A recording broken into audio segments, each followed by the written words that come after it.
receive power.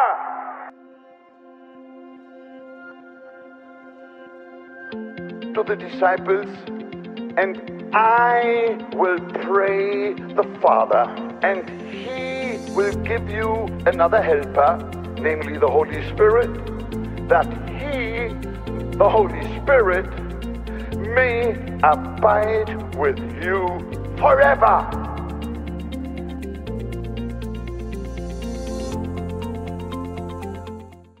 Bueno, bienvenidos una semana más a La Iglesia en Casa, en concreto al tiempo de entrevistas de La Iglesia en Casa. Y esta semana contamos con un invitado muy especial. Está con nosotros Itiel Arroyo. Itiel, bienvenido. Muy buenas, Samuel, ¿cómo estás? Qué gusto saludarte y que me hayas invitado a este programa. Para mí significa mucho porque admiro el trabajo que hacéis como ministerio. Entonces, gracias por invitarme. Para aquellos poquitos que quizás todavía no conozcan a Itiel, para los rezagados hacemos una pequeña presentación. Él es de España, es del País Vasco, estudió allí ingeniería informática, pero desde muy pronto se mostró un interés genuino por la predicación de la palabra, por la extensión del Evangelio y por dar a conocer a Jesús en una generación que quizás conoce menos de él. Y bueno, él se dedica pues a esto, a impartir conferencias, predicar en definitiva en diferentes puntos. Es además muy conocido no solo en España, sino en diferentes puntos del planeta, en Latinoamérica, en Estados Unidos. Y además es importante resaltar que es una persona con una gran sensibilidad por las causas sociales. Así que creo que es una persona ideal para tratar el tema de esta semana, que podemos resumirlo en una pregunta. ¿Quién es Jesús y qué ha hecho en tu vida?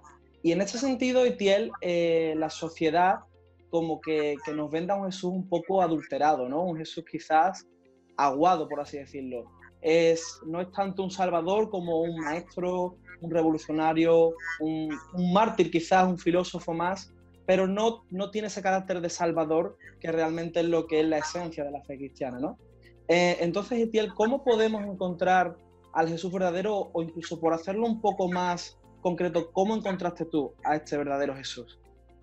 Bueno, mira, la verdad es que la pregunta que me estás haciendo no creo que sea una buena pregunta. Para mí es la gran pregunta. De hecho, yo soy un amante de los evangelios y constantemente los estoy leyendo. Y en permíteme decirlo así, en ese seminario andante de Jesús con los discípulos durante 3 años, la gran pregunta, el examen final de Jesús hacia sus discípulos fue esta pregunta: ¿vosotros quién decís que soy yo? Y por ahí contestaron, bueno, andan diciendo que podría ser Elías o uno de los profetas o una reencarnación de Juan el Bautista. y Jesús les paró y dijo, esperad. Vosotros, ¿quién decís que soy yo? Y entonces fue ese momento impresionante en el que Pedro le contestó, tú eres el Cristo, el Hijo del Dios viviente. Y creo que es muy importante que todos los discípulos de Jesús contesten a esta pregunta. Creo que es una de las cosas más determinantes en nuestra vida y lo que va a determinar qué tipo de personas vamos a ser, porque yo creo que está muy ligado lo que nosotros pensamos de Jesús con lo que nosotros vamos a ser.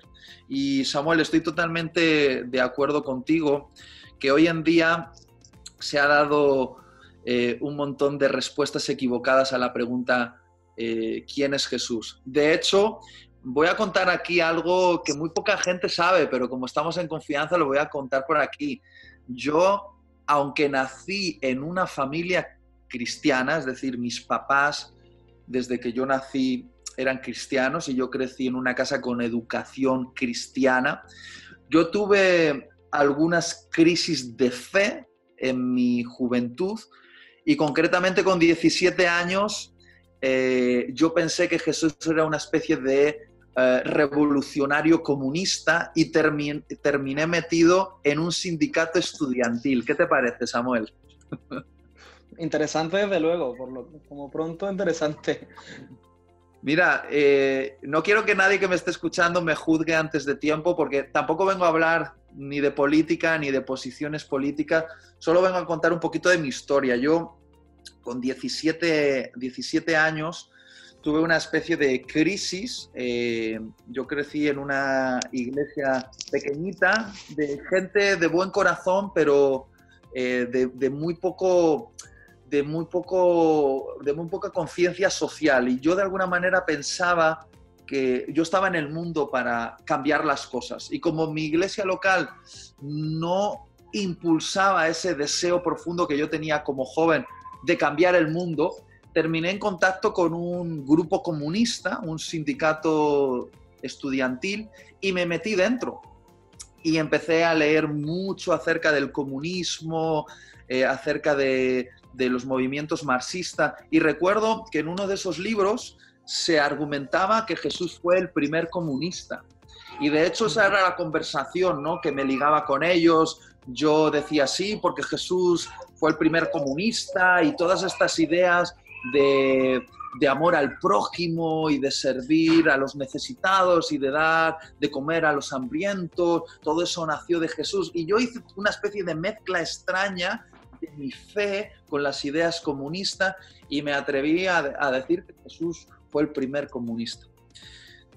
Tiempo después, yo estuve muy metido en el sindicato. De hecho, iba por las calles de Bilbao con el megáfono en mano, comandando algunas manifestaciones en contra del gobierno por algunas cosas, algunos cambios que estaban haciendo en la educación, con mis pancartas, gritando consignas, ¡con este gobierno! Bueno, no te voy a decir lo que decíamos porque era horrible.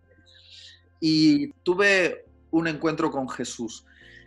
No me refiero a que fue un encuentro sobrenatural, donde tuve una visión o subí al tercer cielo, pero fue un encuentro muy real en mi interior, una conversación profunda con Dios. Él me dijo, tienes que elegir si quieres seguir a Marx o quieres seguir a Jesús, o quieres estar en el movimiento comunista o tienes que estar en el movimiento del reino de Dios.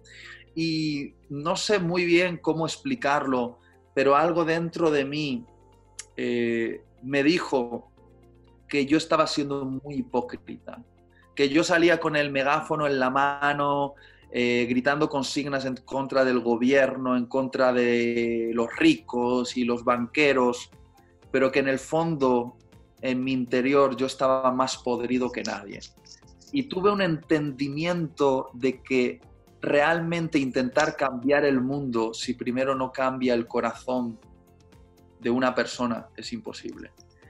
Y es difícil de explicar, pero en esa conversación con Jesús lo vi claro.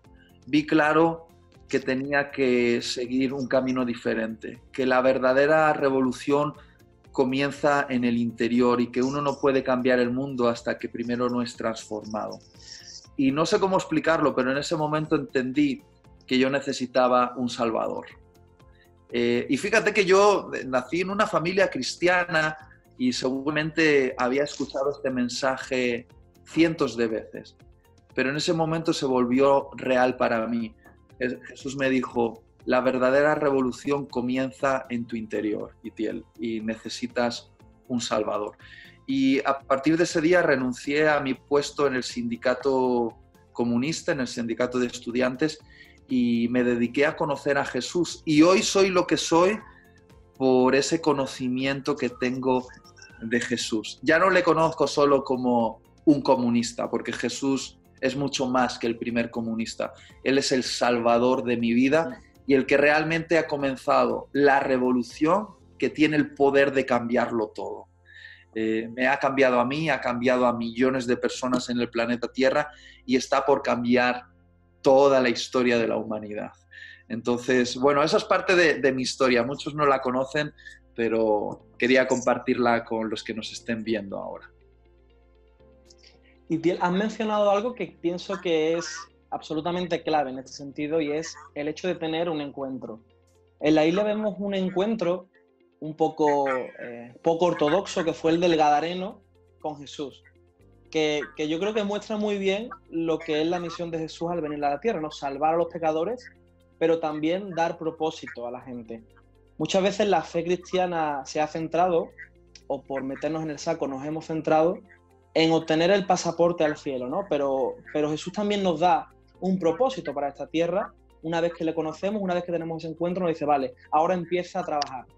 ¿Cómo podemos llegar nosotros a conocer ese propósito que Jesús quiere entregarnos?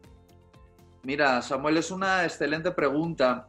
De hecho, ese era mi conflicto con la fe cristiana cuando tenía 17 años, que parecía que todo lo concerniente a la fe tenía que ver con lo que ocurría después de la muerte. Y yo pensaba, yo necesito una fe que le dé sentido no solo a lo que ocurre después de la muerte, sino a lo que ocurre antes de la muerte. Y yo pensé que el mensaje cristiano solo se trataba de eso, de la vida más allá.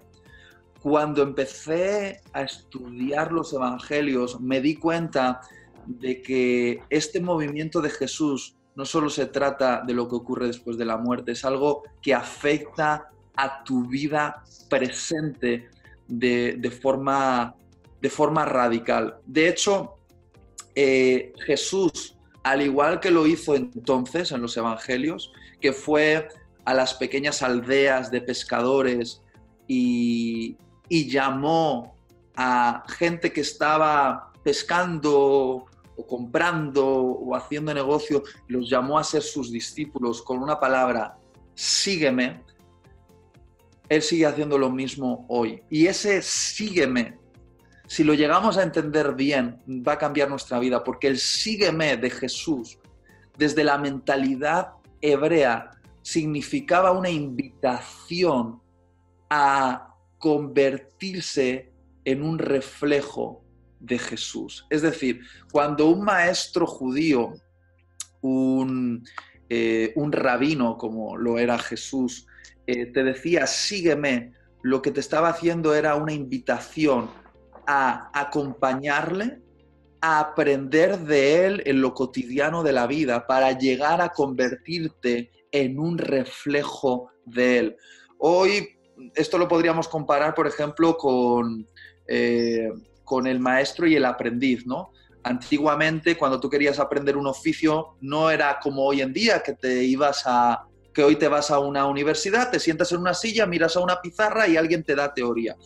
Antes, si tú querías aprender un oficio, por ejemplo, el oficio del herrero, el oficio del zapatero, el oficio del carpintero, el aprendiz convivía con el maestro, le veía hacer y de forma teórica, pero también práctica, aprendía a su lado. Y eso es a lo que nos está invitando Jesús, a ser sus aprendices, a seguirle de una forma muy real y a través de los evangelios descubrir cómo él vivía la vida para que nosotros vivamos nuestra vida presente como Jesús. Si me permites simplificarlo en una frase, ser discípulo de Jesús es vivir como Jesús vivió. Y me parece que eso no solo se trata de lo que ocurre después de la muerte, se trata de lo que ocurre antes de la muerte. Es decir, mi vida cristiana tiene como objetivo estudiar a Jesús para llegar a ser como Él. Amar como Él, perdonar como Él, actuar como Él, ser tan valiente como Él, confrontar lo mismo que Él confrontó y en las capas más profundas, amar como Jesús amaba y odiar como Jesús odiaba. Y sé que eso suena fuerte. Ay, sí, amar como Jesús sí, pero odiar como Jesús no odiaba. Bueno, no. Jesús había cosas que odiaba. Odiaba la injusticia, odiaba la maldad, odiaba la violencia, odiaba la opresión. Y yo creo que alguien que es discípulo de Jesús tiene que alinearse con las emociones de Jesús. Tiene que aprender a amar como Él ama y a odiar como Él odia. Y eso, sin duda, transforma toda tu vida. Aquí le hemos hablado también de dos conceptos que suelen ir juntos, que es el de identidad por un lado. Primero el conocer quién Jesús es y de ahí la identidad que se deriva en nosotros. Y propósito por otro, ¿no? Y muchas veces vemos como el enemigo trata de distorsionar la imagen que tenemos de Jesús. Lo intentó, de hecho, con el mismo Jesús en el desierto, cuando le decía, si eres el Hijo de Dios, ¿por qué no haces tal o cual? Y lo hace con nosotros también, trata de vendernos Jesús, como decíamos al principio, que están adulterados, Jesús que no son el Jesús de la Biblia, ¿no? Que no son el Jesús que realmente anduvo sobre esta tierra. ¿En qué manera influye la forma en la que percibimos a Jesús o la relación que tenemos con Jesús en la forma en la que vivimos nuestro propósito en la tierra, en la que vivimos como discípulos en la tierra? Es que para mí está estrechamente conectado. Lo acabo de decir ahora, por ejemplo.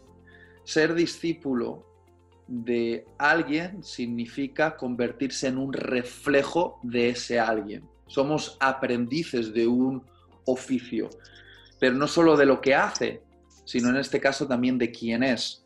Entonces, si nuestra imagen de Jesús está distorsionada, finalmente nuestra identidad como discípulos se va a distorsionar. De hecho, yo siempre digo una frase que es bien bíblica, que es la siguiente: nosotros nos convertimos en el reflejo de aquello en lo que fijamos nuestra mirada. Es decir, hay varios textos en la Biblia que dicen que mirando cara a cara al Señor nos vamos transformando de gloria en gloria a su imagen. Eso está en Corintios. Pero ahí hay un principio espiritual muy poderoso. Y es el siguiente, y de forma muy práctica la gente va a darse cuenta de que es real. Si tú fijas tu mirada en un famoso, yo qué sé, si tú fijas tu mirada en Cristiano Ronaldo, ¿vale? Vamos, ya me la he jugado, pero bueno, voy a decirlo. Si fijas tu mirada en Cristiano Ronaldo y te mantienes mirando a Cristiano Ronaldo constantemente, finalmente vas a convertirte en un reflejo de aquello en lo que fijas tu mirada. Si para ti Cristiano Ronaldo es tu enfoque principal, finalmente te vas a peinar como Cristiano Ronaldo, vas a actuar como Cristiano Ronaldo, vas a moverte como Cristiano Ronaldo, te vas a esforzar en ser como Cristiano Ronaldo. ¿Por qué? Porque finalmente nos convertimos en un reflejo de aquello en lo que más fijamos nuestra mirada. Eso es un principio espiritual. Aquello en lo que fijamos nuestra mirada es lo que más nos influencia. Entonces, fijar nuestra mirada en Jesús nos va a transformar. Y si tenemos un Jesús falso, y cuidado, lo que voy a decir aquí es muy fuerte, pero Pablo lo dijo, cuidado, no sigáis a otro Jesús. Cuando Pablo dijo, cuidado, no sigáis a otro Jesús, significa que a veces construimos imágenes de Jesús que están adulteradas. Y es bien peligroso porque cuando tú empiezas a mezclar a Jesús con ideologías políticas, cuando empiezas a mezclar a Jesús con pensamientos humanistas, cuando empiezas a mezclar a Jesús con conceptos religiosos, lo que vas a tener es otro Jesús. Y te vas a convertir en un reflejo muy adulterado. Por eso, realmente, y perdonadme por ser tan claro, pero hay personas que me dicen, yo soy discípulo de Cristo, soy cristiano. Y yo digo, pues te parece que sigues a otro Jesús, porque no tiene nada que ver con el Cristo que yo sigo. Son personas,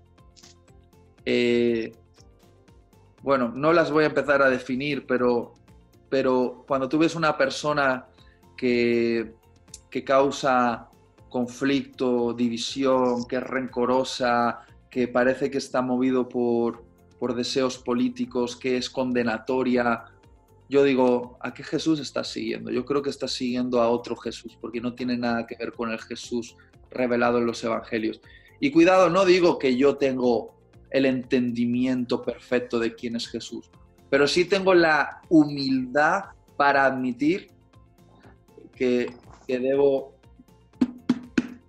constantemente ir a la fuente. Debo ir constantemente a la fuente, que es la Escritura.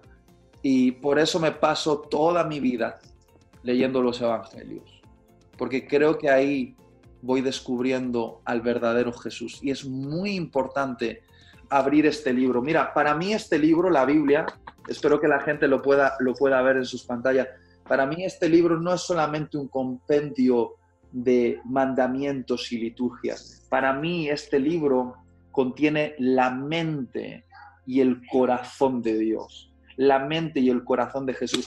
Por eso cada vez que yo abro este libro, literalmente estoy abriendo la mente y el corazón de Jesús y puedo sumergirme en estas páginas y descubrir quién es Él. Y eso es una aventura por la cual merece la pena entregarse completamente, descubrir a Jesús para llegar a ser como Él. En ese sentido, vivimos en una sociedad que, aunque cada vez menos, ¿no?, pero que sí que hay cierto conocimiento de Jesús, ¿no?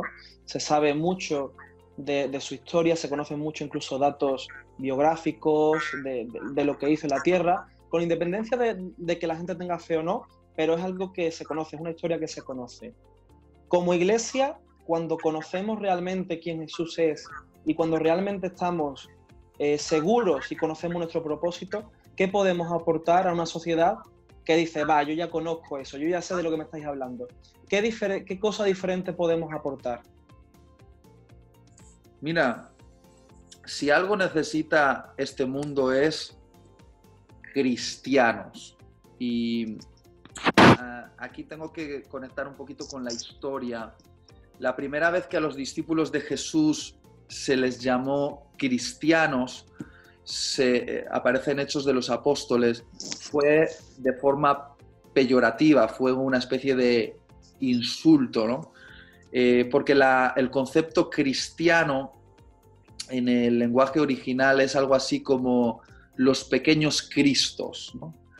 Entonces, cuando los discípulos llegaban, decían, mira, allí vienen los cristianos, es decir, los pequeños cristos. Y los discípulos tomaron ese insulto, ese apodo, como un honor, porque ellos entendieron que no hay nada mejor que ser un pequeño Cristo, es decir, un reflejo del gran Cristo. Y eso es lo que este mundo necesita, pequeños Cristos, es decir, cristianos de verdad. Este mundo anhela a Jesús. Lo sepa entender o no, tiene hambre y sed de Jesús. Y la única manera en la cual muchos van a poder tener un encuentro con Jesús es a través de un cristiano. Para tener un encuentro con Cristo a veces se necesita un cristiano, y eso es lo que necesita el mundo. Necesita que a través de los brazos, piernas, bocas de los cristianos, Cristo sea revelado, porque Cristo quiere decir algo a este mundo y necesita la boca de los cristianos. Cristo quiere ayudar a la gente de este mundo y necesita las manos de los cristianos. Cristo quiere ir a lugares peligrosos en este mundo y necesita las piernas de los cristianos. Entonces, ¿qué podemos aportar a este mundo? Podemos aportar a Cristo, porque Cristo vive en nosotros y nosotros somos sus cristianos, los pequeños Cristos, los que reflejan la imagen de su Maestro. Espero que la gente me entienda. Obviamente no estoy diciendo que nosotros somos los redentores. No lo somos, somos los discípulos de Cristo. Y eso es lo que el mundo necesita, buenos discípulos. Me parece interesante porque la última pregunta que quiero hacerte va relacionada a esto, ¿no? A ser discípulo en un mundo como el actual. Un mundo que vemos que cada vez es más peligroso para los cristianos. Muchas veces cuando hablamos del peligro que sufren, de la persecución, nos vienen a la mente rápido cifras como que 260 millones de cristianos son perseguidos, que casi 3.000, 4.000 cristianos mueren al año por causa de su fe. Pero es que incluso en nuestras propias sociedades vemos que cada vez hay una hostilidad mayor contra nuestra fe, ¿no? Contra nosotros. Incluso comentarios que hace 5, 6, 10 años parecían inofensivos por parte de un cristiano, hoy en día alguien pone algo en una red y rápidamente ves cómo se va llenando su muro de Facebook, con independencia de que hay formas sabias de hacer las cosas, ¿no? Pero pero vemos que hay una hostilidad cada vez mayor. ¿Y cómo podemos vivir nuestro propósito? ¿Cómo podemos ser discípulos en un contexto que cada vez es más peligroso, que cada vez es más hostil contra nosotros? Eso es una gran pregunta, Samuel, pero mira, me viene a la mente una frase que escuché de un maestro, pero no recuerdo su nombre. Decía algo así como: el cristianismo primitivo tenía mártires, el cristianismo de hoy tiene celebridades. Y yo sé que vosotros trabajáis en Puertas Abiertas y sois muy conscientes de los miles y miles de mártires que hay en el mundo, pero creo que la Iglesia en Occidente ha perdido el enfoque y en vez de anhelar ser mártires, anhelamos ser celebridades. Y esto es un aviso muy importante para la Iglesia. Obviamente, cuando hablo de ser mártir, lo hablo en el sentido más fundamental de la palabra, que es ser testigo. Un testigo que da testimonio y que lleva ese testimonio hasta la muerte, si hace falta, ¿no? Y yo creo que hoy en día tenemos que asumir que si somos sal en medio de un mundo herido, la sal escuece. Y como la sal escuece, va a haber reacción. Pero creo que debemos aprender de Jesús, de los cristianos primitivos y de los mártires en lugares como África, lugares musulmanes, India, China, que han sabido caminar por la persecución y el martirio con fidelidad a Jesús y tomar la muerte y la persecución como un honor.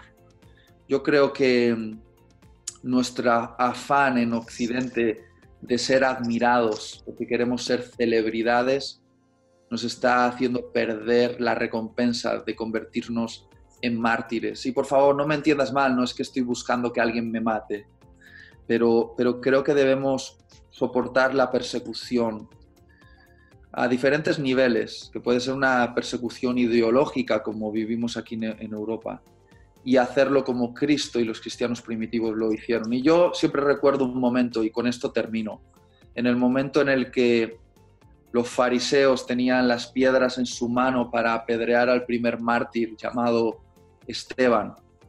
Mientras esas piedras golpeaban a Esteban, mientras la sangre brotaba probablemente de su cabeza y estaba quedando medio inconsciente, aún así Esteban levantó sus manos al cielo y empezó a interceder en favor de sus enemigos. Y dijo: Padre, no les tomes en cuenta este pecado. No se lo tomes en cuenta.